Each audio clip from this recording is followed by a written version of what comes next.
I want you to imagine, just for a moment, being completely trapped. Oh, wow. Okay. Starting intense. Yeah, but I don't mean like physically locked in a room. I mean trapped in this inescapable psychological cycle where every single attempt you make to achieve, justice only ends up staining your hands with more guilt. Right, like you're digging the hole deeper. Exactly. You are desperately trying to balance the cosmic scales. You're trying to do the right thing, the honorable thing, but every action just pulls you deeper into this nightmare until the sheer weight of your own conscience literally starts driving you mad. Yeah, that is terrifying. It is. So welcome to the deep dive. Today, we are plunging into a world where the pursuit of vengeance entirely destroys the avenger. It is an incredibly dark place to start, obviously. But that feeling of inescapable, suffocating guilt is precisely the psychological landscape we are exploring today. We're looking at Euripides' ancient Greek tragedy, Orestes. Which is just a wild ride. Oh, totally. This play was written in 408 BCE, and I assure you it does not pull a single punch when it comes to the collateral damage of human violence. No, it really, really doesn't. And to set the stage for you, the listener, this play picks up exactly 6 days after our main character, a young guy named Orestes, has committed an unthinkable act. The worst act in the Greek mind. Yeah, he has just murdered his own mother, Clytemnestra. And why did he do it? Well, he did it to avenge her murder of his father, Agamemnon.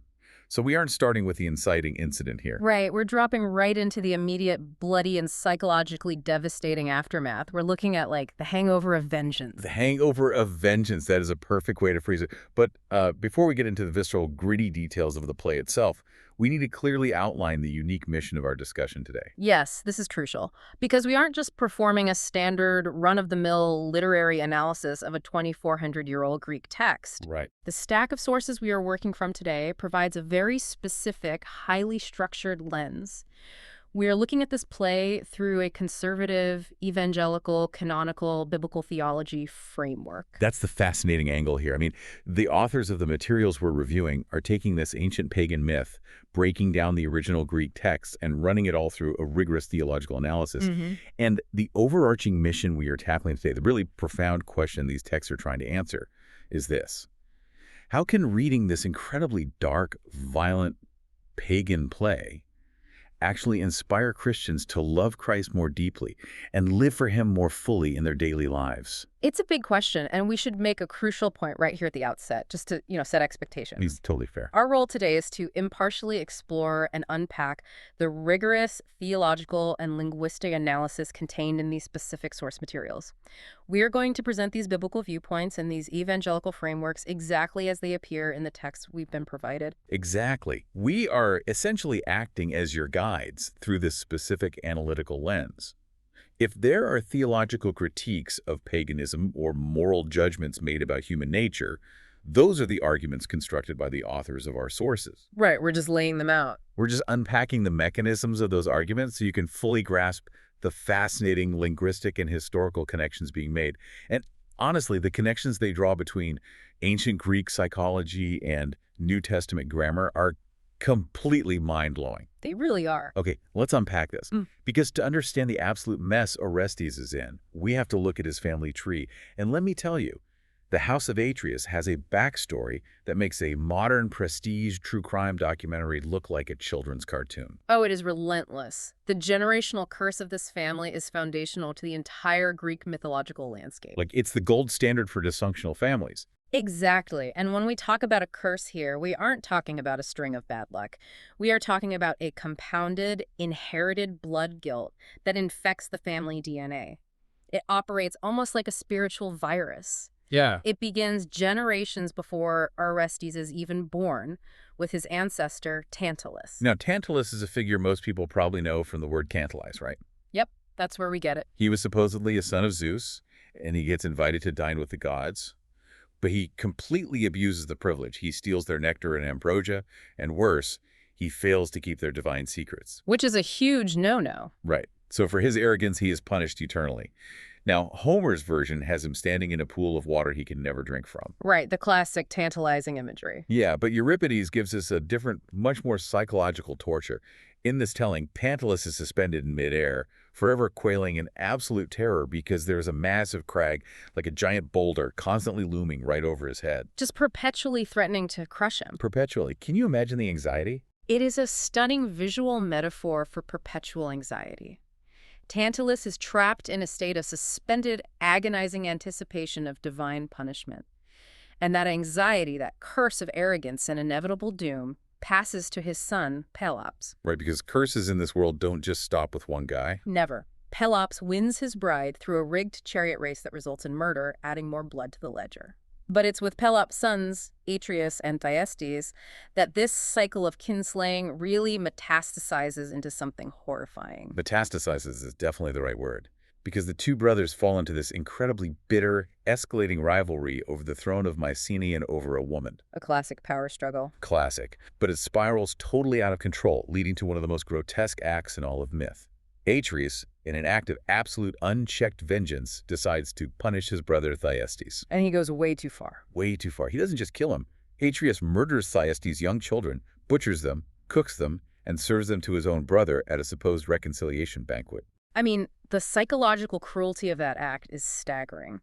It is a total violation of every sacred law of hospitality, kinship, and basic human decency. It's sickening. It really is. And when Thyestes realizes what he has just eaten, he curses the entire lineage of Atreus. Yeah. And from that horrific epicenter, the poison flows directly down to Atreus' son, Agamemnon. Right, Agamemnon, the great commander of the Greek forces in the Trojan War. Yeah. But even he is completely soaked in this family curse.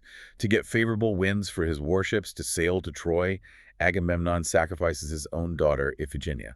Which is just, it's unthinkable. It is. He tricks his wife, Clytemnestra, into sending the girl to the port under the guise of a wedding. And instead, he slaughters her on an altar. You really have to pause and imagine the psychological toll that takes on a mother. Oh, absolutely. While Agamemnon is away fighting for 10 years, Clytemnestra sits with that grief, and it hardens into this diamond-sharp desire for revenge. She takes a lover, Aegisthus, who just so happens to be a surviving son of that same Thyestes who has fed his own children. The symmetry of the revenge is chilling. It really is. The trauma is literally folding in on itself. When Agamemnon finally returns home, victorious from Troy, Clytemnestra springs her trap. She welcomes him, draws a warm bath for him, and then throws a heavy net or robe over him, something with no opening so his arms are pinned. So he's completely helpless. Totally helpless. And while he is trapped, she and Aegisthus slaughter him right there in the bathtub. Which finally brings the entire crushing weight of this generational curse directly onto the shoulders of our protagonist, young Orestes, Agamemnon's son. He is living in exile, but Apollo, the god of prophecy, issues a divine oracle commanding Orestes to avenge his father's murder. And the only way to do that is by killing his mother, Clytemnestra. Right. Which he does. And that brutal, impossible choice brings us directly to the opening scene of Euripides' play. And the opening scene is a masterclass in depicting trauma. The play opens in Argos. Orestes isn't standing tall, victorious over his enemies. He is lying on a wretched pallet outside the royal palace. He's a wreck. A total wreck. He is completely physically wasted. He has not washed his skin, changed his clothes, or eaten a single bite of food for 6 agonizing days since he committed the matricide. 6 days. Yeah. He is wrapped in his cloak, locked in this terrifying cycle of alternating between lucid, exhausted weeping, and violent, frenzied convulsions. Because he is being hunted. Not by the palace guards, not by human soldiers, but by the Furies. The Erinyes or Furies, yes. Yeah. In Greek mythology, these are terrifying, ancient, subterranean, avenging spirits. They sound like absolute nightmare fuel. They are. They're often described as swarthy-hued women with bloodshot eyes, snaky hair, and bat wings. Their entire cosmic function is to hound kinslayers until they die. But Euripides does something incredibly brilliant here, something that represents a massive shift in how the Greeks understood guilt. Oh, I love this part. The Furies in this play are invisible. That is such a crucial detail. No one else on stage sees them at all. Nobody. When Orestes suddenly leaps from his sickbed, thrashing violently and screaming that hounds of hell are gripping him by the waist, trying to hurl him into Tartarus, the people around him see nothing but empty air. It is a deeply internalized psychological torment. The Furies aren't monsters hiding in the dark corners of the room. They are hiding in the dark corners of his own shattered mind. Precisely. And sitting right beside him, witnessing this total mental collapse, is his sister, Electra. She was his co-conspirator in the murder, and now she is acting as his sleepless sentinel. It's such a bleak setup. It is incredibly bleak. The stage directions and dialogue paint such a vivid picture. She is wiping the foam from his mouth. She is physically using her body weight to hold him down when he thrashes around so he doesn't hurt himself. She's terrified. Totally. She's terrified to even speak above a whisper to the chorus for fear of waking him when he finally collapses into a few minutes of exhausted sleep. And what stands out to me in the notes we're reviewing is how Euripides is consciously flipping the script on this well-known story. He's weaponizing the audience's expectations against them. What's fascinating here is how Euripides actively subverts the established literary tradition of his predecessors to make a very specific, devastating point about human nature and violence. You have to remember, the Athenian audience watching this in 408 BCE knew exactly how the Orestes story was supposed to be told. Right, it was like a cultural staple. Exactly. 50 years earlier, in 458 BCE, Aeschylus wrote his famous Oresteia trilogy. That was the gold standard for this myth. Right, in Aeschylus' version, Orestes is presented as this pious, noble, duty-bound hero. He carries out the murder, sure, but it is framed almost as a tragic, cosmic necessity to restore balance. So it's all very elevated and grand. Yeah, and Aeschylus resolves the whole messy affair with this grand, uplifting civic trial in Athens. The goddess Athena steps in, she establishes a human jury, Orestes presents his case, he is acquitted by a tie-breaking vote, and the terrifying Furies are actually persuaded to transform into the Eumenides, the kindly ones. Right. It's this beautiful teleological progression from chaotic, primitive blood feuds to the triumph of orderly, democratic civic justice. It's a very flattering story for the city of Athens to tell itself. It presents a grand, rational, moral cosmology. The universe bends toward justice. Then, a few decades later, around 410 BCE, Sophocles tackles the myth in his play Electra. And he takes a different angle, right? He does. Yeah. Sophocles focuses intensely on the characters, portraying Orestes as a highly resolute, pragmatic instrument of revenge. He sneaks in, executes the killings efficiently, and the play basically ends with him standing triumphant over the bodies. So no guilt trip for him. None. There is almost no on-stage exploration of internal guilt. He does what needs to be done, completely unbothered by any psychological unraveling. He is a man of action. But then Euripides comes along. And I love the analogy the analysis uses here. Imagine taking a classic, black and white, morally absolute superhero movie from the 1950s. Where the hero punches the bad guy, gives a great speech about justice, saves the day, and gets a parade. Right. Very clean. Very clean. Now imagine handing that exact same script to a modern, cynical director who turns it into a gritty, deeply disturbing psychological thriller. Euripides is deconstructing the myth. He is asking his audience, okay, let's say God really did tell him to do it. Let's say it was justified. What actually happens to a human brain after a person takes a sword and butchers the woman who gave birth to them? The mechanism Euripides exposes is that heroic ideals collapse entirely into absurdity when they collide with human psychology. Orestes isn't a noble hero. He's a neurotic, guilt-plagued anti-hero. He's just a broken kid. Yes.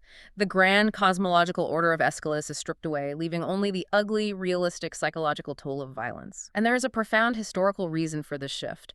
Euripides was writing this late in the Peloponnesian War. This was a brutal, decades-long conflict between Athens and Sparta that had absolutely drained the Greek world. It's hard to overstate how devastating that war was. It wasn't just soldiers dying on a battlefield somewhere far away. It was plagues, betrayals, and the starvation of entire cities.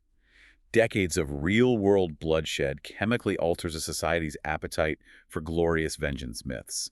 The Athenian public was exhausted. That cultural exhaustion is key. The old myths that framed violence as a noble, purifying force just didn't ring true to an audience that had watched their sons die pointlessly for years. It just felt like a lie to them. Exactly. Euripides is holding up a mirror to a traumatized society, showing them that vengeance doesn't restore order. Vengeance devolves into madness. That brings up a terrifying question, though. If the internal mind is shattered by vengeance, what happens to the external systems? How do the human institutions react to Orestes in Euripides' version? If Aeschylus gave us a noble, rational jury trial guided by a goddess, what does the gritty reboot give us? It gives us the exact opposite of a noble jury. Euripides gives us a fickle, hostile, irrational mob. Oh, great. Right. The Argive assembly gathers to decide the fate of Orestes and Electra. But instead of establishing civic justice or holding a fair trial, they are swayed by demagogues. The assembly condemns the siblings to death. And the mercy they're offered is just awful. It's terrible. Their mercy is just a choice of execution style. They can either be stoned to death by the citizens in the street, or they can commit suicide by plunging a sword into their own necks. So human justice has completely failed them. It's just bloodlust wearing a legal mask. They're backed into a corner, totally desperate. And this is where the revenge plot just goes completely off the rails into sheer chaotic absurdity. I mean, what does a cornered animal do? A cornered animal bites. Yeah. The psychology of desperation takes over entirely. Orestes' uncle, Menelaus, the king of Sparta, whose wife Helen was the entire reason the Trojan War started in the first place, arrives in Argos. Orestes sees him as a lifeline. Which makes sense. He's family. Right. He begs him for help. It's a pathetic scene. Orestes literally staggers up to him, looking like a death's head, pleading for his uncle to use his military leverage to intervene with the mob. But Menelaus proves to be entirely cowardly. He just totally bails on him. He makes political excuses, deflects responsibility, and refuses to stand up for his nephew. It's a massive betrayal. And how do Orestes, Electra, and their loyal friend Pylades respond to this rejection? By doing exactly what humans have done for millennia when they are trapped in a cycle of violence. They hatch a plot for more violence. Because that always works. Always. They decide that if they're going to die today, they're going to make Menelaus suffer. They're going to inflict maximum pain.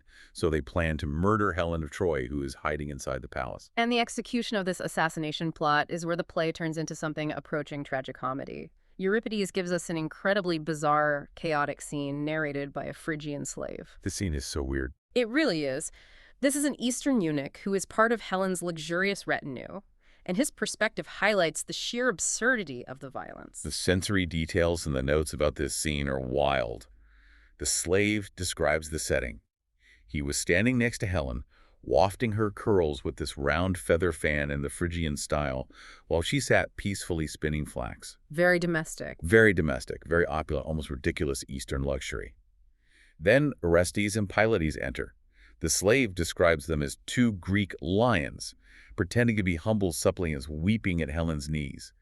But it is a trap. Yeah. Suddenly, they pull swords from under their purple cloaks. The visual contrast is amazing. Right. The contrast between the soft feather fan and the cold steel hidden under purple cloaks is just brilliant staging.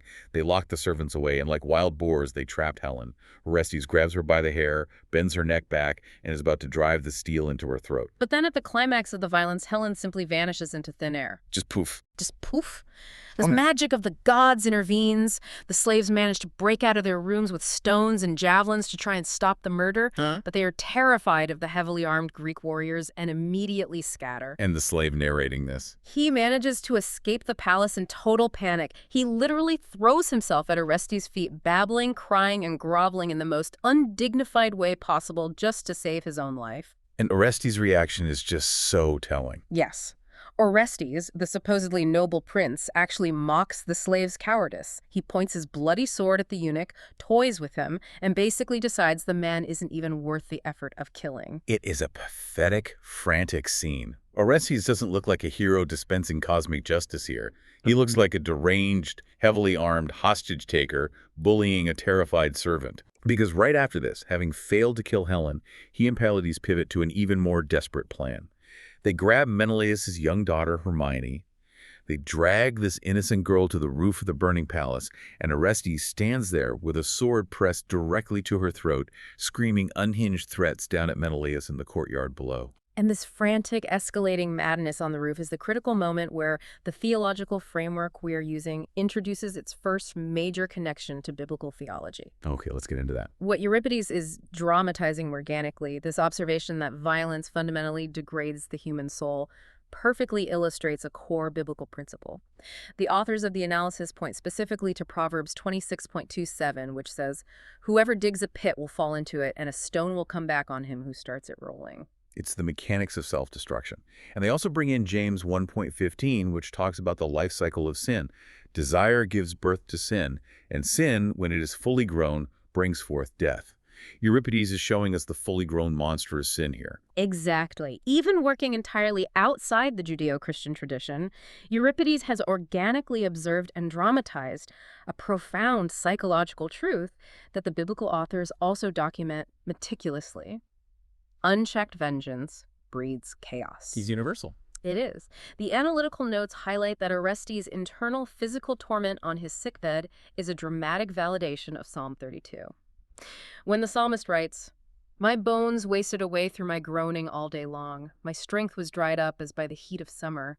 That is a flawless medical description of Orestes at the beginning of the play. Wow. Yeah, it really is. The evangelical framework argues that this pagan play vividly supports the biblical view that internalized guilt, apart from any mechanism of grace, is not just a bad feeling. It is a crushing physical and psychological reality that destroys the body. But if the problem is so deeply internal, like so hardwired into the psychology of the characters, how on earth does Euripides resolve the plot? Because look at the board. They are on a burning roof with a hostage. The assembly wants them dead. Menelaus is laying siege to the palace. It is an impossible, intractable knot. You can't just talk your way out of this. You can't. And Euripides knows you can't. So he resolves it with the ultimate theatrical cheat code, the deus ex machina. The god from the machine. For listeners who might not be familiar with ancient stagecraft, this meant they literally used a wooden crane to lower an actor playing a god onto the stage to magically fix everything that the human characters had broken. That is the mechanism. Just as Orestes is about to slit Hermione's throat and the palace is about to burn to the ground, Apollo appears out of nowhere, hovering in the air above the roof, and he brings Helen with him. Just floating there. Yep. He casually explains to the stunned humans below that he snatched Helen away right before Orestes' sword hit her, because Zeus wants to turn her into an immortal goddess to protect sailors. Which is just wild on its own. I mean, the woman who caused the bloodiest war in history gets promoted to a deity. It highlights the capriciousness of the Greek pantheon. But then, Apollo issues a rapid-fire series of arbitrary decrees to force a resolution to the plot. He tells Menelaus to go back to Sparta and find a new wife. Just like that. Just like that. He tells Orestes to go into exile for a year, then go to Athens, where he will stand trial and be acquitted. He tells Electra to marry Pylades. And most absurdly of all, he commands Orestes to marry Hermione. Okay, wait. Let me push back on this on behalf of the listener, because the psychology here is just baffling. Apollo just floats down, waves a magical wand, and tells Orestes, hey, that terrified young girl you're currently holding hostage, the one whose throat you currently have a sword pressed against on a burning roof. Yeah. You're going to marry her, and it's going to be great. That is precisely the decree. The tension is dissolved by a divine command. But how does that make any sense? More importantly, how does an external arbitrary command from a god actually fix Orestes' internal psychological torment? Because just 5 minutes ago, Orestes was literally hallucinating demons and dying of guilt. He was a completely shattered man. Right. You can't just slap a marriage decree and a court acquittal on a shattered conscience and call the plumbing fixed. The furies are still in his head. The bewilderment you are expressing right now is exactly where the biblical critique of this pagan worldview begins in the theological framework we are reviewing. The scholars argue that this abrupt, deeply unsatisfying, almost comical ending exposes the fatal flaw in the Greek religious system. It feels like a cop-out. Because it is. The gods in this play, specifically Apollo, are fundamentally immoral, inconsistent, and ultimately impotent when it comes to the human soul. It's a massive contradiction. Apollo is the one who commanded Orestes to commit the matricide in the first place. He ordered the sin, he sat back and let Orestes suffer the agonizing, mind-breaking consequences of guilt and madness for 6 days, and then he drops in at the last possible second to offer a bureaucratic fix that doesn't actually cleanse the soul. The evangelical analysis uses this moment to starkly highlight the contrast between worldviews. The play exposes the idolatry and the sheer terror of worshiping capricious deities who use humans as playthings. Right. Apollo is contrasted directly with the biblical depiction of Yahweh. The theological framework points to Numbers 23.19, which states, God is not man that he should lie, or a son of man that he should change his mind. The biblical authors insist on a God who is holy, just, merciful, and above all, morally consistent. He's reliable. Yes, he doesn't command sin, and he doesn't offer superficial magical patches for deep spiritual wounds. It's not just the gods that fail in the play, though. It's the human systems, too. The highest court in Argos failed just as spectacularly as Apollo did. The failure of the Argive assembly is a vital point. That fickle mob that voted to stone Orestes is used in the notes to underscore biblical warnings against mob justice. Well, that makes a lot of sense. Exodus 23.2 explicitly commands, "You shall not fall in with the many to do evil, nor shall you bear witness in a lawsuit siding with the many so as to pervert justice." The Bible strongly critiques the kind of reactionary, emotional mob rule seen in Argos, affirming instead the absolute necessity of a God-ordained, structured rule of law that protects the vulnerable from the fury of the crowd. It's terrifying to think that the highest human court in Argos couldn't offer anything better than mob violence. It makes you wonder, was this just a Greek problem? Like, were the Athenians unique in their anxiety over vengeance? Or was this entire ancient world just living in a constant baseline state of panic over blood feuds? The historical context provided by the scholars shows it was absolutely a universal anxiety.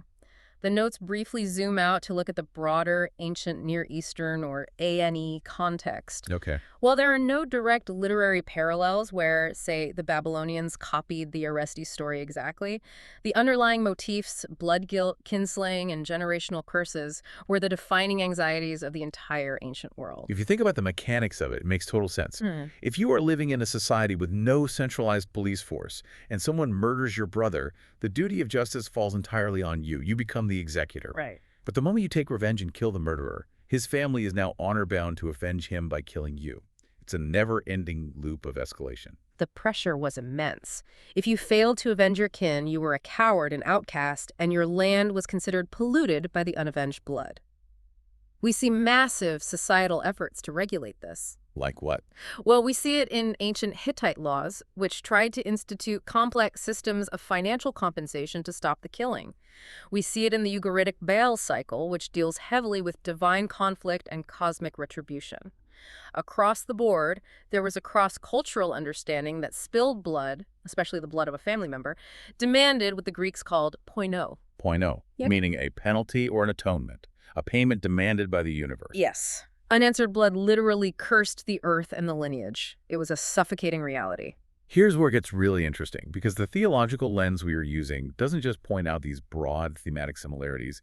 The authors provide a deep lexical and grammatical analysis of the original Greek texts to show exactly how the New Testament systematically deconstructs this universal anxiety. This is my favorite part.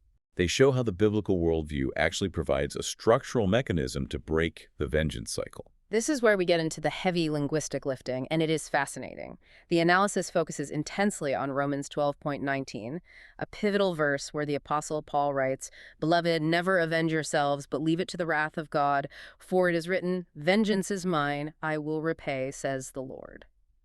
Let's break that down carefully, starting with the word vengeance itself, because when we hear the word vengeance in modern English, it sounds emotional.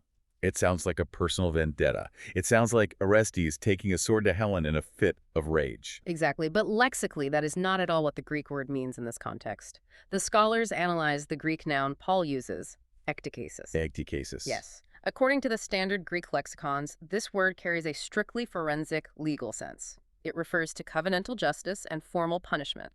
It is not an arbitrary, emotional, or capricious vendetta.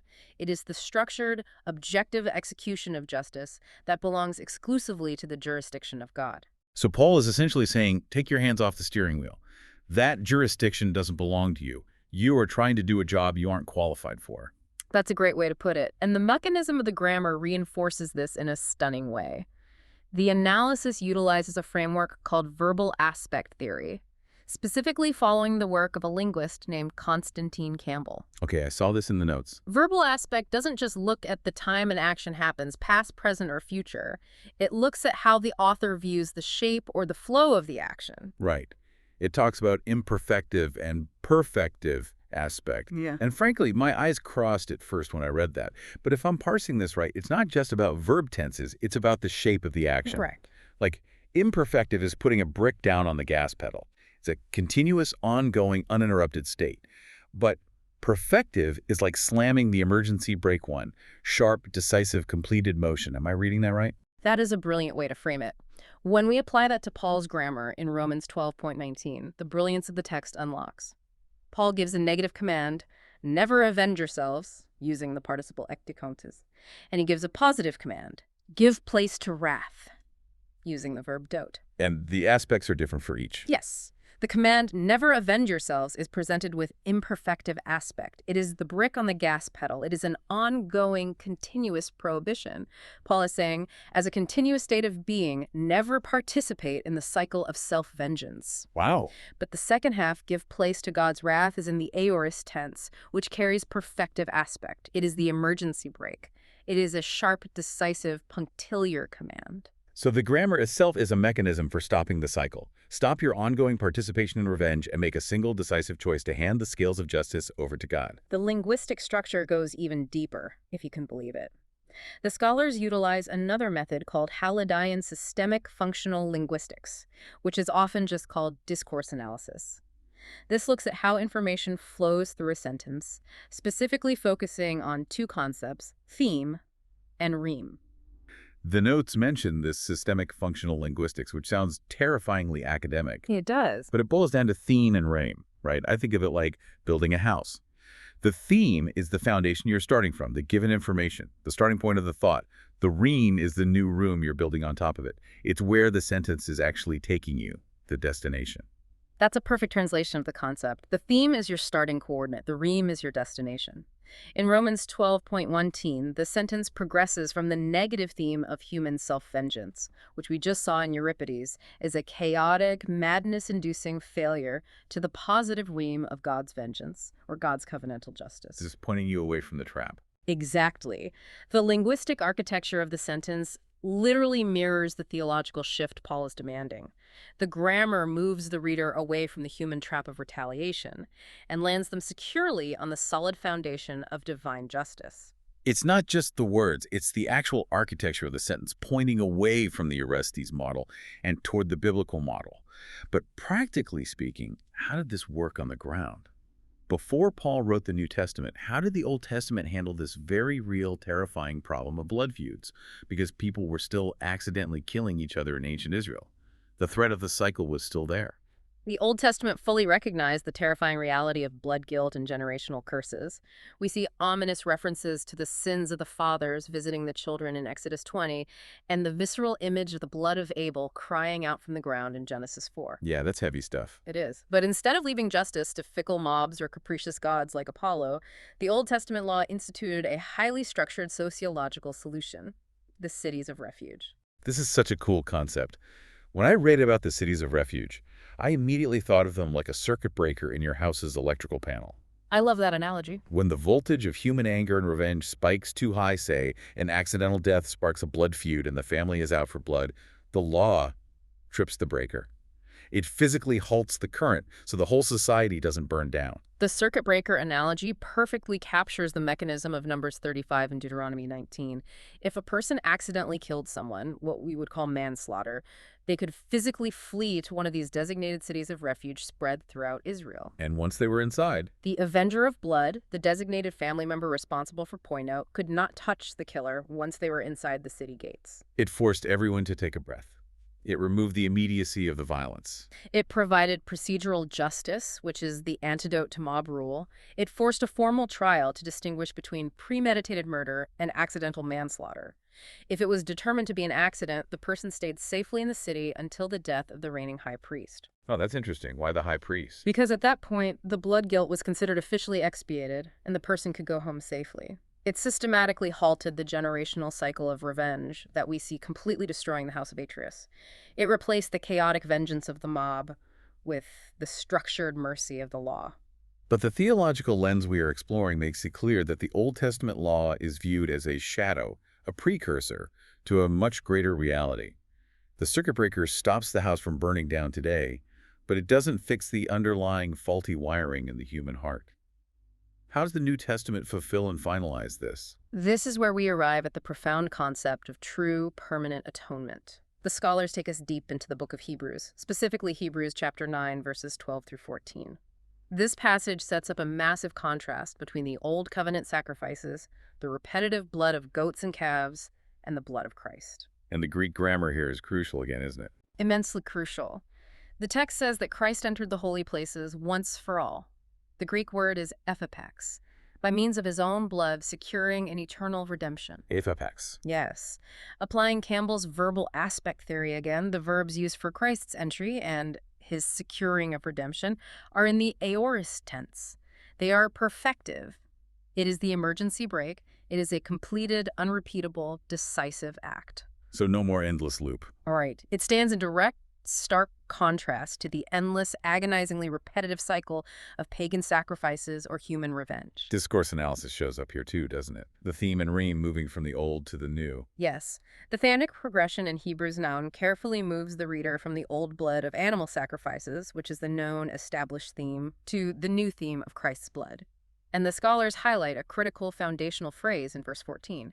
The text says Christ's blood will cleanse your conscience from dead works. The specific Greek word used for conscience there is sunaidesis. The conscience. This connects perfectly back to our opening discussion. This is exactly what Apollo could not fix for Orestes. The sunaidesis is the battleground.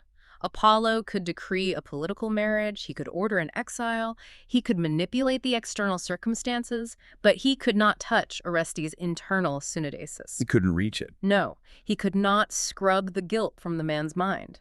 The furies were internal. The biblical argument presented here is that animal blood or divine magic tricks cannot fix a moral stain.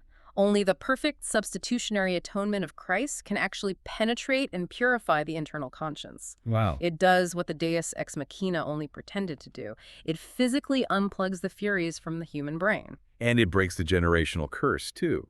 Because the curse of Atreus was passed down through the bloodline. You were born into guilt. But the analysis points to Galatians 3.13, which offers a totally different mechanism. Galatians 3.13 states, Christ redeemed us from the curse of the law by becoming a curse for us.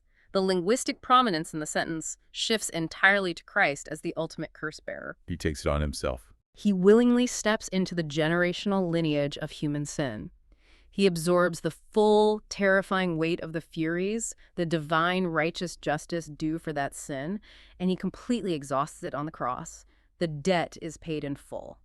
So, synthesizing all of this historical and linguistic data, the authors of our sources are essentially arguing that the cross of Christ operates as the true deus ex machina for humanity. If we connect this to the bigger picture, the parallel is profound. In Euripides, the play ends in total chaotic disaster until a god drops out of the sky to artificially impose a happy ending. Right, it feels cheap. It feels cheap to the audience because it is rooted in divine caprice. It's unearned. The evangelical framework argues that humanity, trapped in the inescapable cycle of sin, guilt, and vengeance, is equally headed for absolute disaster without divine intervention. So the cross is the intervention. The cross is the ultimate intervention. It is God stepping into human history to resolve an impossible, intractable knot. But the critical difference is the mechanism. Instead of it being arbitrary or capricious, the cross is an act of supreme, sovereign love. God doesn't just wave a magic wand and ignore the rigorous demands of justice. He satisfies justice by stepping in and paying the penalty himself. The demands of poinia are met, and the scholars trace this resolution heavily through Johannine theology, the writings of the Apostle John. They contrast the terrifying deception and the madness of Orestes with John 8.32. You will know the truth, and the truth will set you free. Truth structurally liberates the mind, whereas the pagan worldview fractured Orestes' mind. What about the stain of blood guilt? We talked about how Clytemnestra's blood was a permanent polluting stain on Orestes. The contrast there is found in 1 John 1.7. The blood of Jesus, his son, cleanses us from all sin. The Greek verb used there is katharizai. Katharizai. Yes. It is in the present tense, utilizing imperfective aspect. It means a continuous, ongoing, active cleansing. It is the brick on the gas pedal of grace. No matter what stains the conscience, the grace of God is continually, perpetually washing it clean. The furies can never attach themselves. And then there is the ultimate victory over the whole miserable system of the world. John 16.33. Jesus says, "Take heart, I have overcome the world." The verb used there is nenapoka. It is in the perfect tense. In Campbell's linguistic framework, this denotes the stative aspect. Yeah. It represents an abiding, enduring, permanent state of victory resulting from a completed past action. The battle is already over. The cycle of violence is definitively, permanently broken. Which brings us back to the core mission of our deep dive today. We've gone through the blood-soaked, terrifying myth of the House of Atreus. We've looked at the failure of human mobs and pagan gods. We've explored the intricate linguistic architecture of the biblical texts and the theology of the cross. So, what does this all mean for you, the listener, in your daily life?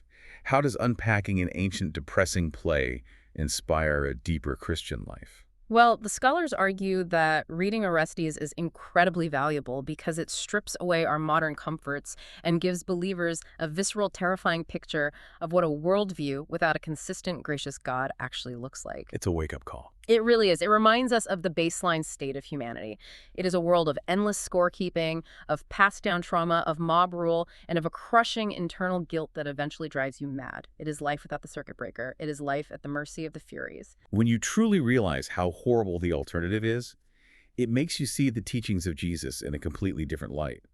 When Jesus says in Matthew 5 to turn the other cheek and to love your enemies, it's so easy in our modern context to read that as just a nice, gentle, polite, moral suggestion. Right, like it's just good advice. Exactly. But seen against the dark backdrop of Orestes, it is a radical, life-saving command. It is the only way out of the trap. Refusing retaliation isn't a sign of weakness. It is the deliberate, powerful refusal to participate in a cycle that ultimately destroys the human soul.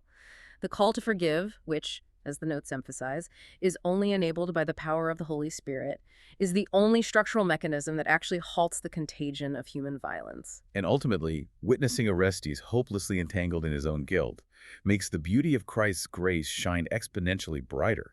You see this ancient character tortured by invisible demons because of his sin, and you realize that according to the biblical framework, Christ willingly took those furies, the righteous wrath of God against sin upon himself so that you wouldn't have to bear them. That's the heart of it. The argument here is that deeply grasping this reality inspires believers to live fully for him out of sheer, overwhelming gratitude for that rescue. The journey from the madness-inducing world of the House of Atreus to the perfect, conscience-cleansing grace of the biblical worldview is one of the most profound contrasts we can study. One system offers a temporary artificial patch that ignores the disease. The other offers an eternal structural redemption that heals the soul.